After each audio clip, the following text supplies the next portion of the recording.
Welcome. This is a Course in Miracles Palm Beach Study Group.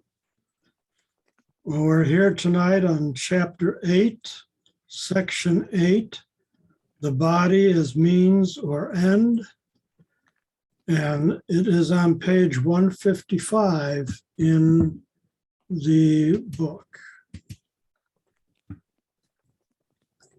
Attitudes toward the body are attitudes toward attack.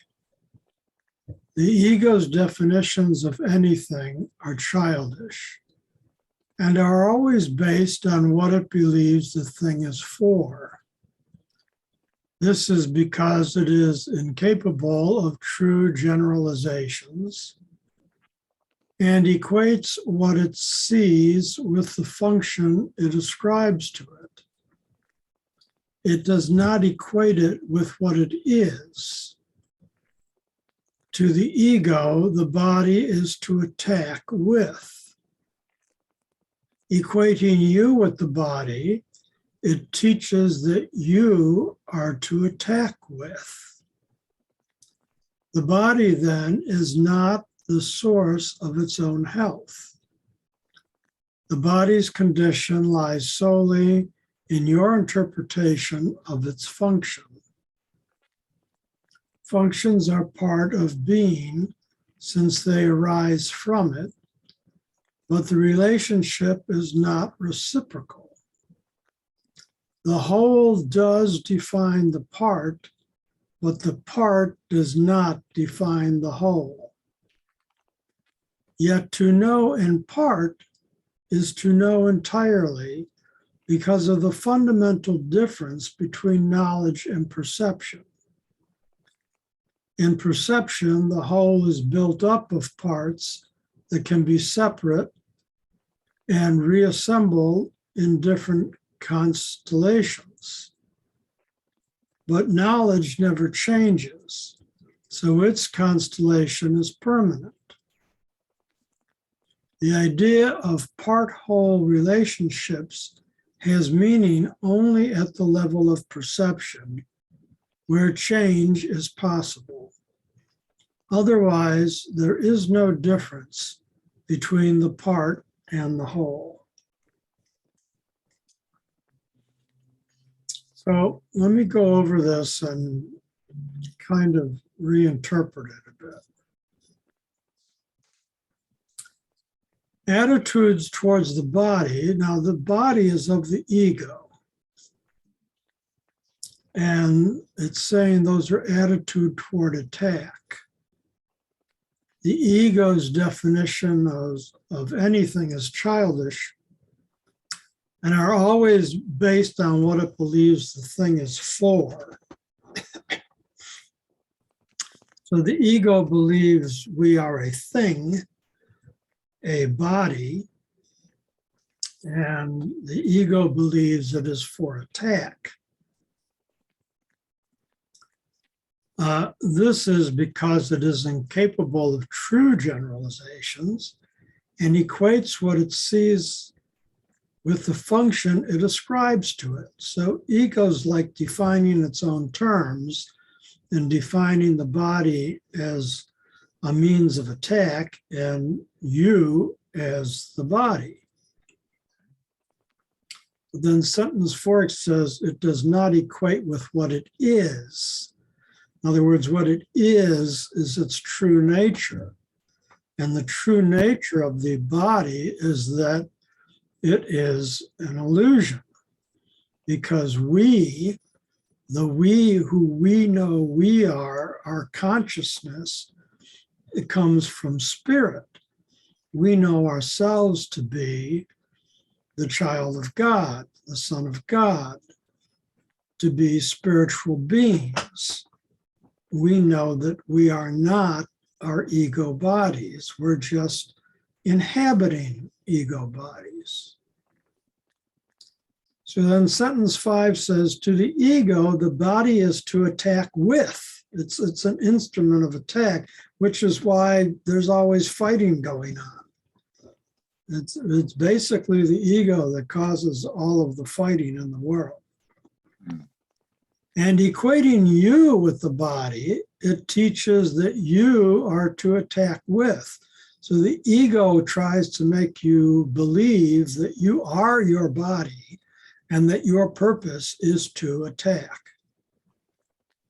Sentence 7, the body then is not the source of its own health. Because using your body to attack is not a healthy thing to do. 8, the body's condition lies solely in your interpretation of its function. Functions are part of being since they arise from it. But the relationship is not reciprocal. So, what the spirit in last week we were talking about that, what was the name of that chapter? The body is a means of communication. From spirit's point of view, the body is a means of communication. We studied that last time. But the ego thinks the body is for attacking. So the whole does define the part, and spirit is the whole. And it's doing the true definition. And the part does not define the whole. The ego is the part, and it does not define spirit. Yet to know in part is to know entirely, because knowledge is of spirit, as opposed to perception, which is ego. So when it says to know in part, if you know in spirit, so in other words, every piece of spirit is equally whole in spirit. Each individual person is an equally whole in God. But the spirit the ego doesn't understand that. In perception, from the ego's point of view, the whole is built up of parts and can be separated and reassembled in different configurations. They say constellations. That's how the ego sees us all as separate beings.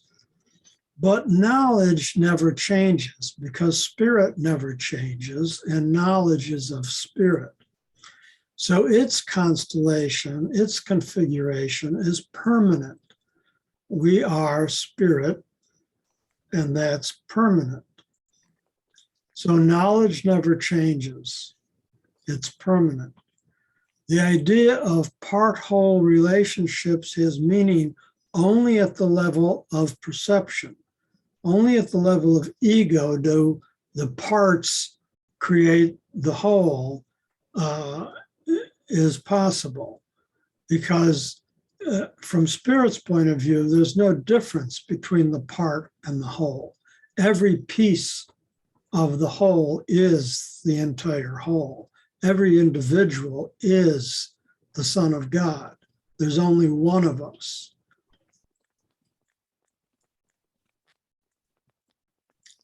Do you have any questions or comments? Not at this time, thank you. All righty then. So we'll go to paragraph 2. The body exists in a world that seems to contain two voices fighting for its possession. In this perceived constellation, the body is seen as capable of shifting its allegiance from one to the other, making the concepts of both health and sickness meaningful. The ego makes a fundamental confusion between means and end, as it always does. Regarding the body as an end, the ego has no real use for it because it is not an end. You must have noticed an outstanding characteristic of every end that the ego has accepted as its own. when you have achieved it, it has not satisfied you.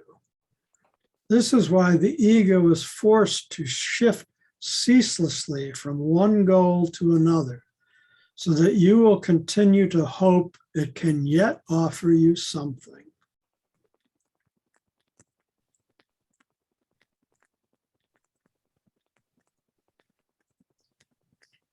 Paragraph 3. It has been particularly difficult to overcome the ego's belief in the body as an end, because it is synonymous with the belief in attack as an end. The ego has a profound investment in sickness.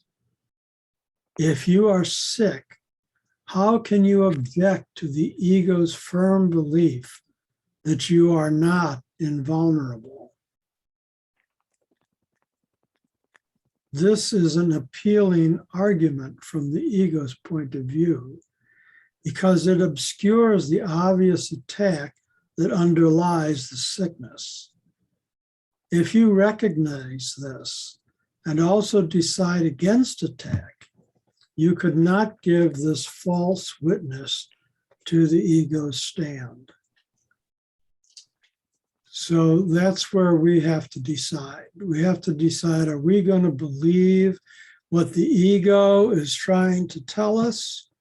Or are we going to believe that, yes, we are the Son of God, we are spiritual beings, and the body is an illusion?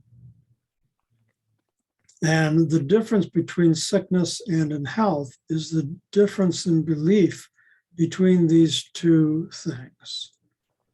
If you believe that in the ego, that you are the body, you're believing in sickness. If you believe that you are a spiritual being, you are believing in health. Any questions, comments?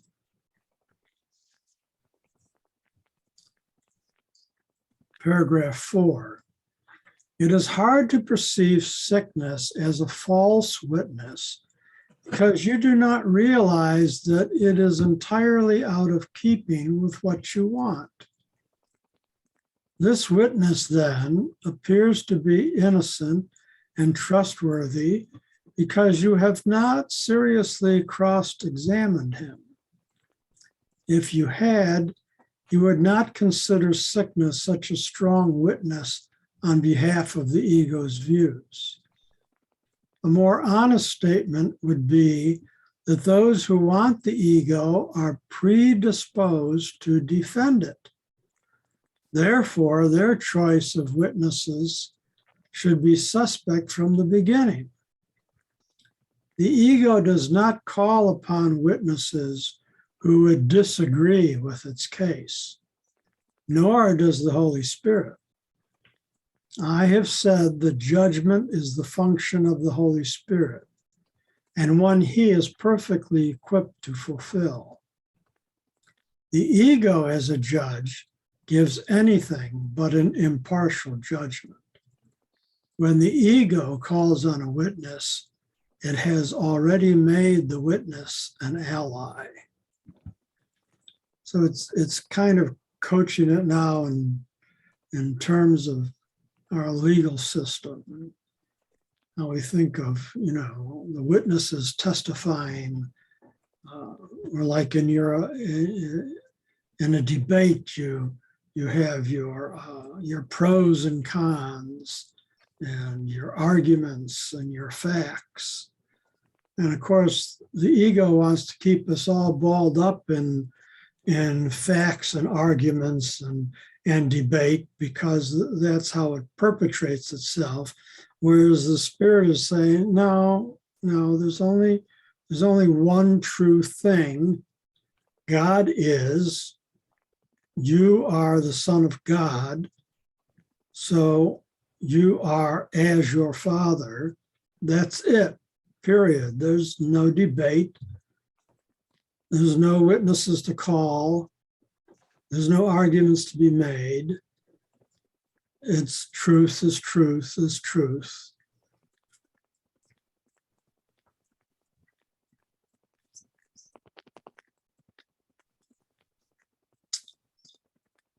Paragraph 5. It is still true that the body has no function of itself, but it is not an end.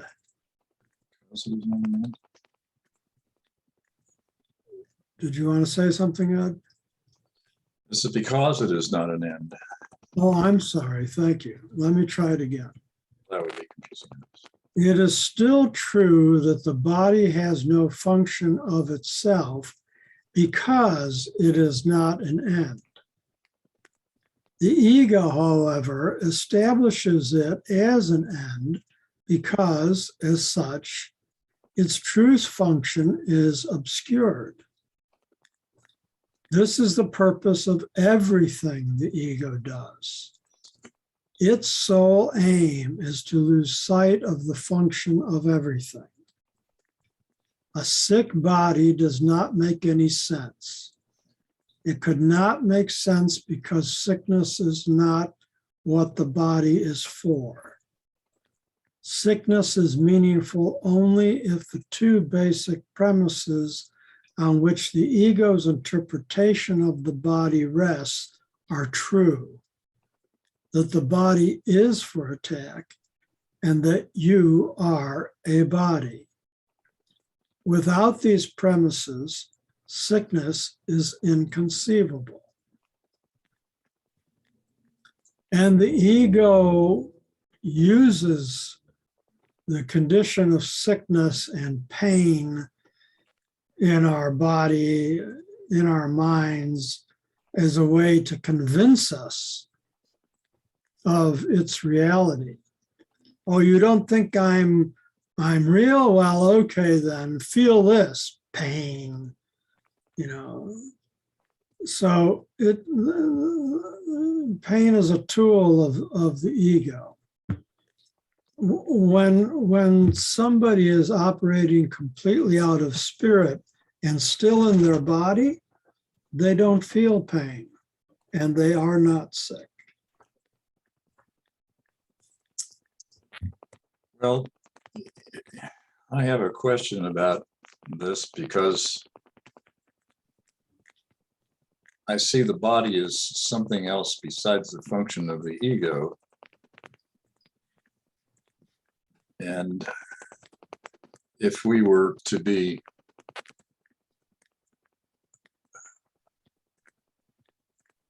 if we're alive and only a spirit without a body, then we wouldn't need food. We wouldn't need. We have a body. We have a physical body. We can touch it. We have cells that do functions on their own in the body. That it's not just, to me, it's not just ego. The body is corporeal. It's there. Just if we were just from this, we're saying that everything that is of some material presence doesn't exist. I can't agree with that.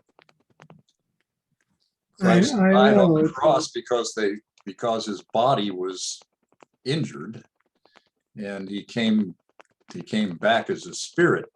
Well, they say they saw him, but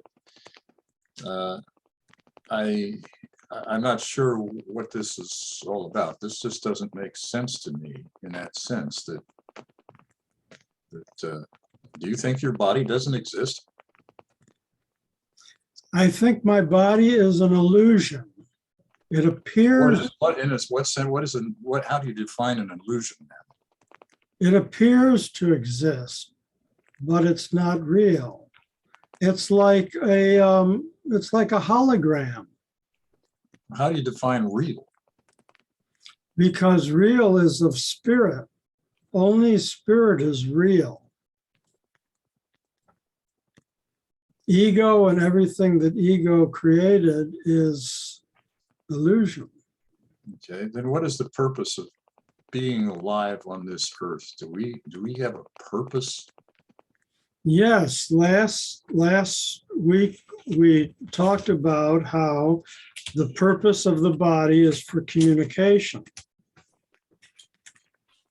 And what we need to learn to communicate is love and forgiveness.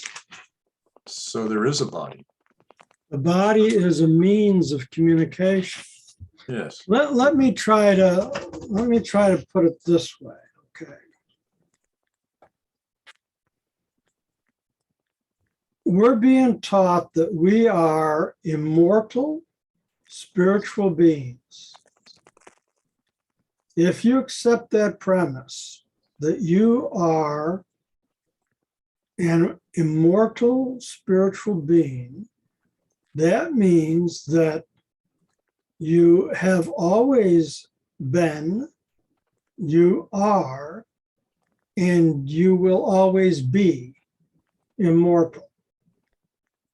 Spirit, non-corporeal, mind. It says spirit, the realm of spirit is the mind. Mind is not a physical thing.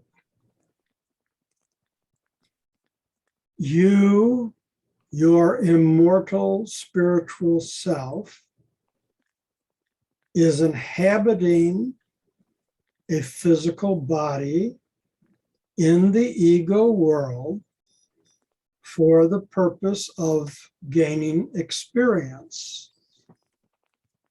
and for the purpose of communicating with all of the other spiritual beings who are inhabiting mortal physical bodies in the ego world. And what we should be communicating is love, peace, joy, forgiveness, all of God's good things. And so this is a classroom. It's kind of like, okay, you're going on a field trip. We're all going to get on the bus and we're going to go to Earth. And you each are going to be able to put on a bodysuit and walk around on the planet and interact with each other. And then when the field trip is over, you're going to pop out of that body because it's really not real. It's just an illusion. It's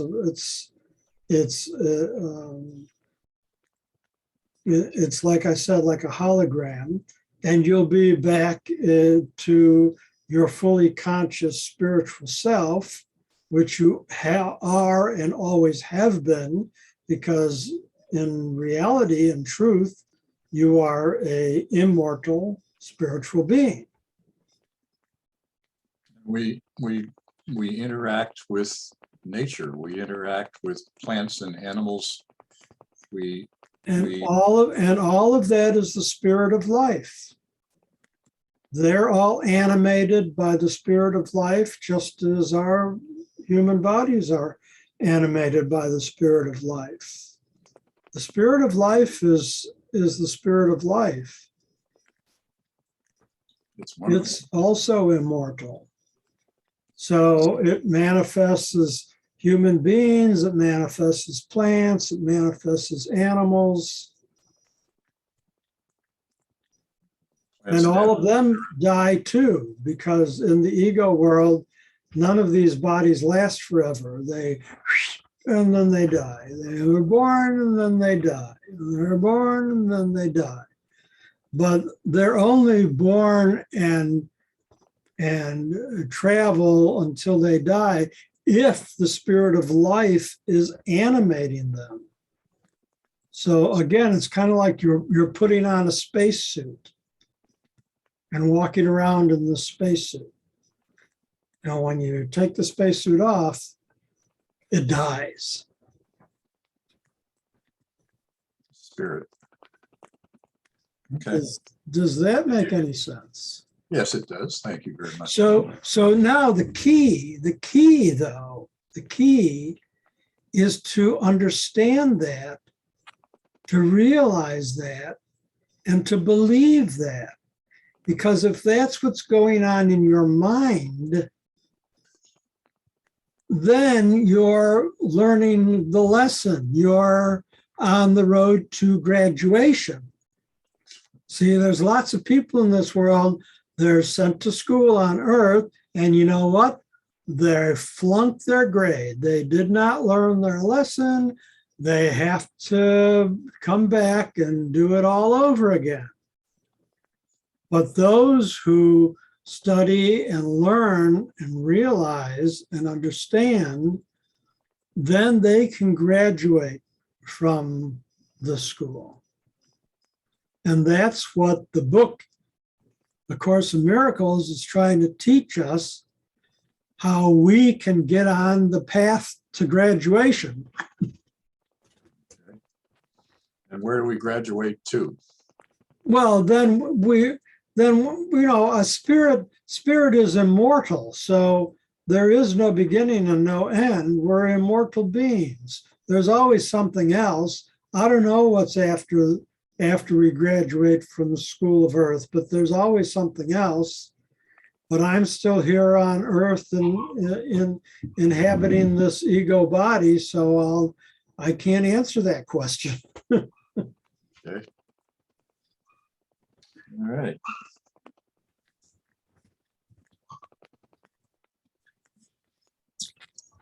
Well, let's go back to paragraph 6. Sickness is a way of demonstrating that you can be hurt. It is a witness to your frailty, your vulnerability, and your extreme need to depend on external guidance.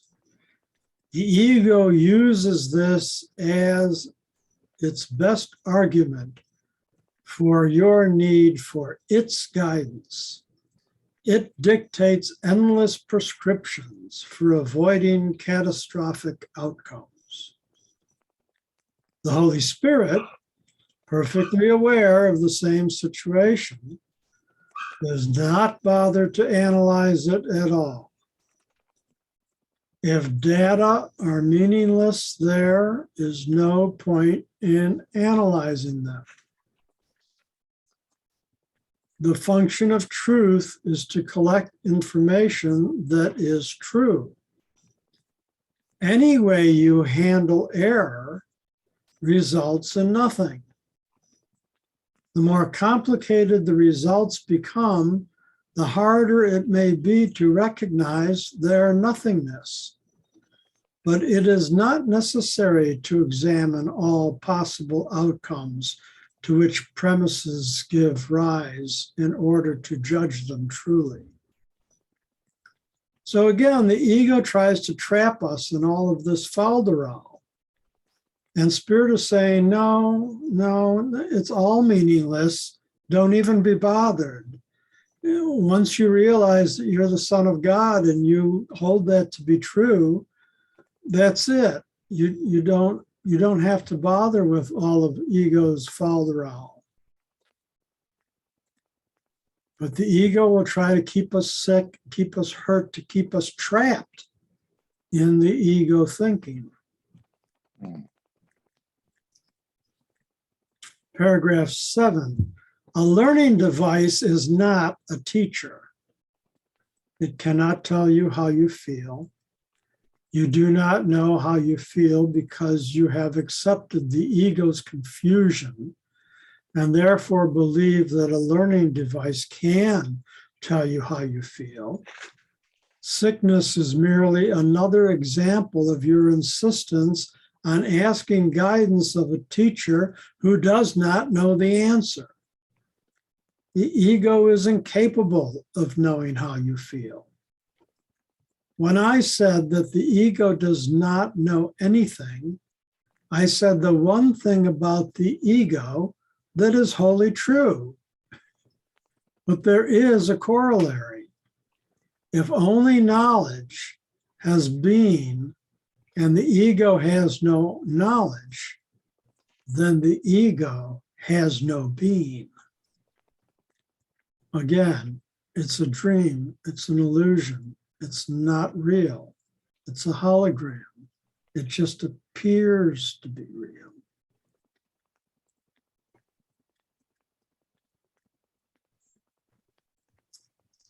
Paragraph 8. You might well ask how the voice of something that does not exist can be so insistent. Have you thought about the distorting power of something you want, even if it is not real? There are many instances of how what you want distorts perception. No one can doubt the ego's skill in building up false cases, nor can anyone doubt your willingness to listen until you choose not to accept anything except truth. When you lay the ego aside, it will be gone. The Holy Spirit's voice is as loud as your willingness to listen. It cannot be louder without violating your freedom of choice, which the Holy Spirit seeks to restore, never to undermine. To undermine. So that's the key there, okay? You choose. We have to choose. We've been given free will. It's our choice whether we'll believe the ego's falsities or the Spirit's truths. It's our choice.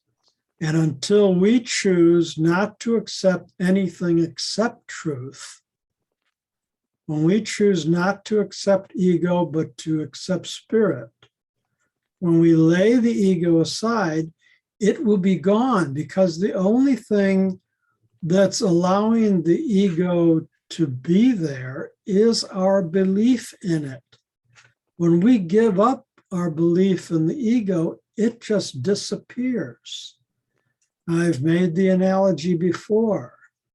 You walk into a very dark room. You can't see anything. You're confused. You don't know where you are. And you're feeling around.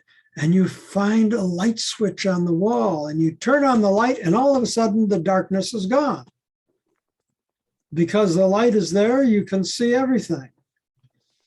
And that's the same way. When you flip that switch, when you choose spirit over ego, the light comes on and the darkness disappears, because the darkness wasn't real in the first place. It was just an illusion. The darkness was only the absence of light. Once the light comes on, there is no darkness. John, how do we deal with all of this craziness that's going on in the world today and in our country? How do we deal with this? It can physically affect us through potential damage, physical damage to ourselves, to everything around us. It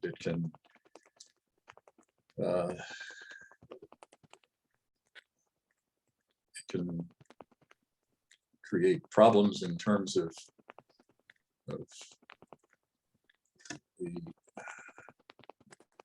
the ideals that are being challenged.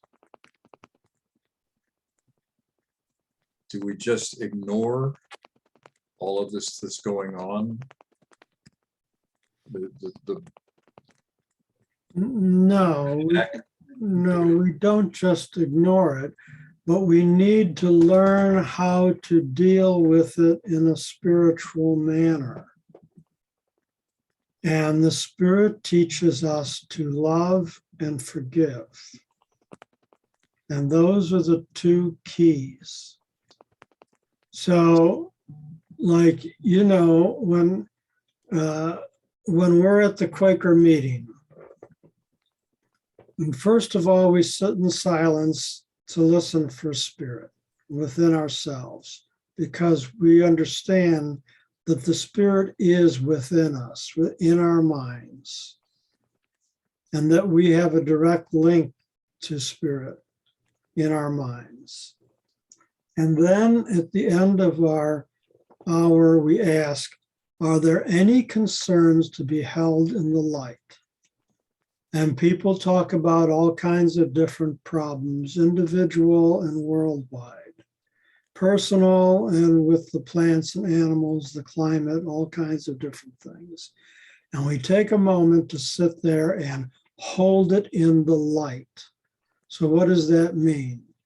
Sending it our love, sending it our forgiveness in our mind. We do this silently. So that is the lesson that the Course is trying to teach us. That every time we think of these and we become mindful of these situations in the world, that we realize that this is the ego acting out, and I am a spiritual being, and I don't have to play ego's game. I don't have to get angry. I don't have to get upset. I don't have to retaliate. I don't have to attack. But I'm going to work spiritually. I'm going to hold all of those people and all of those situations in the light. I'm going to work because my mind is connected to their mind, because there's only one of us. We're all spiritual beings. Whether they realize it or not is beside the point. I realize it. That's the important thing. So I can, from my mind, send to their mind, I send you God's love. I send you God's forgiveness. I send you God's peace. I hold you in the light. I see you as spiritual beings, whole and innocent. I'm not going to get angry. I'm not going to judge you for what you're doing in the ego bodies, because none of that is real in the first place. I'm only going to project to you that you come to realize you are a spiritual being. For every person in this world who realizes that they are, in fact, a spiritual being, that brings peace to the earth. Because somebody who realizes they're a spiritual being is not going to attack, is not going to judge, is not going to seek revenge, is not going to war, is not going to fight, is not going to be jealous, is not going to be selfish, because they realize they're spiritual beings and that everybody else is. And if everybody realized that, the ego would just be gone. It wouldn't have a chance, because people would say, oh no, I'm not going to participate in that game. I'm not going to play that game, that ego game. No, I'm a spiritual being. You're a spiritual being. We're going to live in love and peace and joy.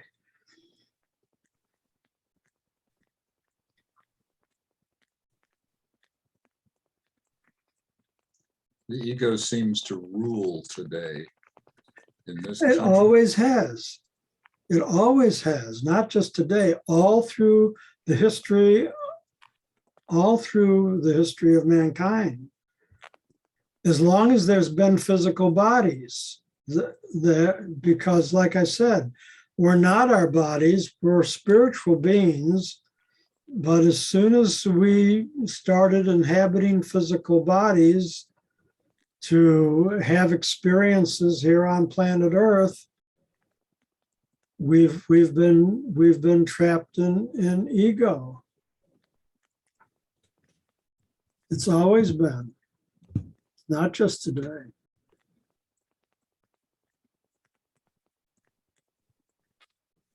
How can we live this way without torment? I mean, it's just.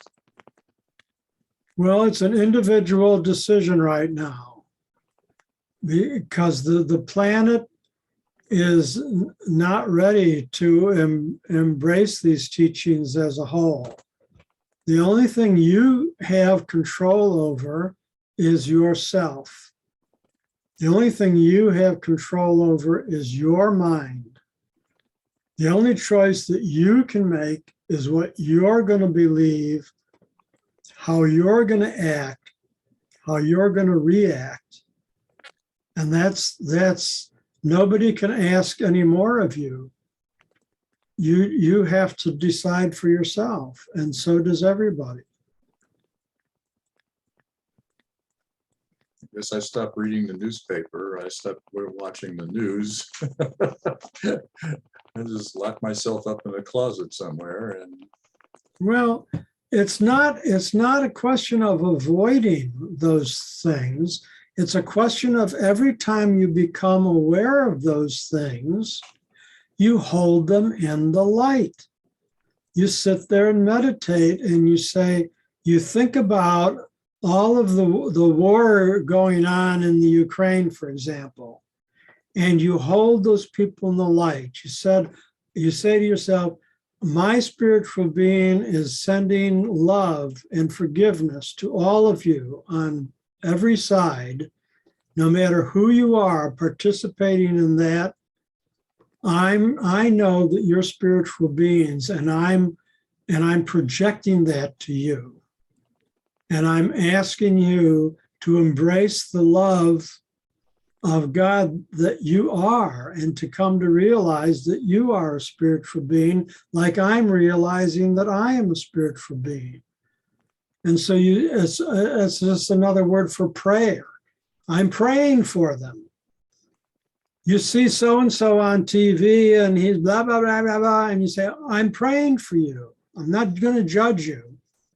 I'm just praying that you'll understand that you're a spiritual being, and I send you love.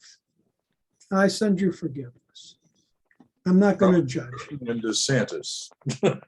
It doesn't matter what the name is. There's millions, there's billions of them. It doesn't matter what the names are. That's how you can operate as a spiritual being on planet Earth, by being the spiritual being that you truly are. You have to walk that walk. That seems helpful. It's going to be hard work. Nobody said it was going to be easy, but the more you do it, the easier it does become. It's just like learning how to play the piano or any musical instrument. You've got to practice, practice, practice. But the more you do it, the better you'll get at it. Good. Thank you, John. It's helpful.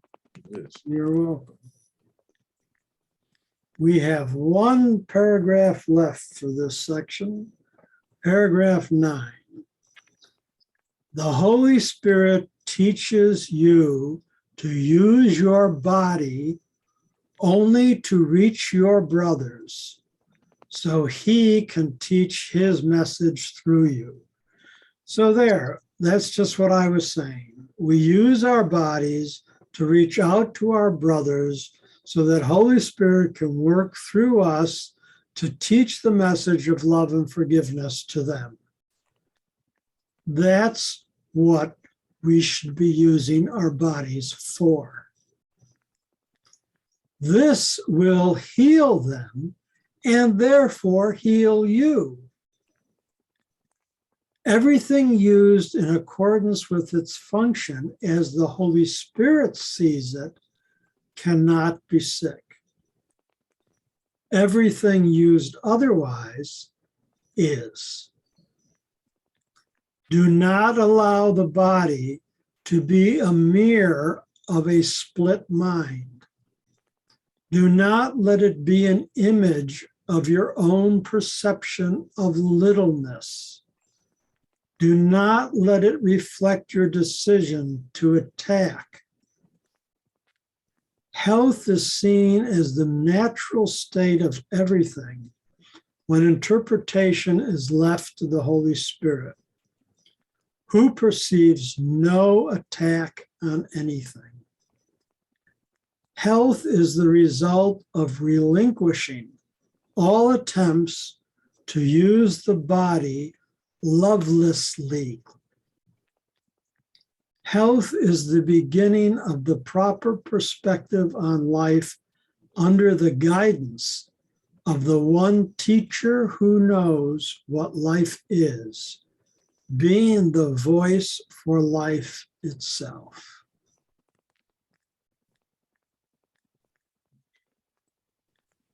Do not let your body be a mirror of the split mind. That means being an ego mind and spirit mind. And you can't decide.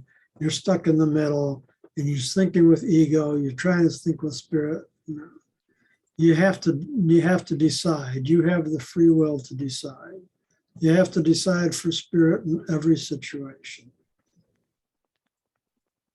And paragraph 6, do not let it be an image of your own perception of littleness. See, the ego wants to say, you're just a little body and you don't matter. And spirit is saying, no, you're an immortal being. You're a son of God. You're great. You're not little.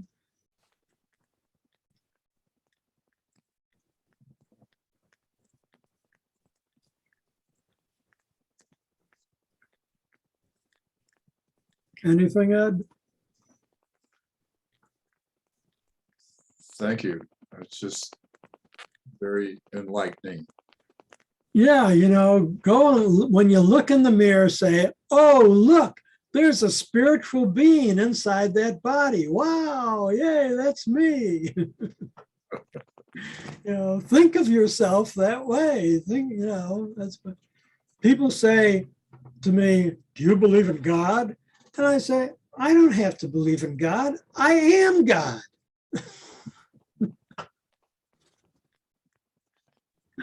And of course, they think I'm being very egotistical when I say that, but no, I'm being very spiritual when I say that.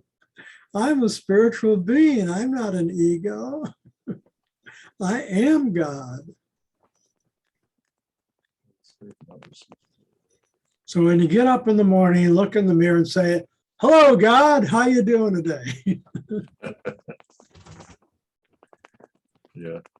Okay. All righty then. If there's nothing more, let's take a moment of silence and we'll stop the recording.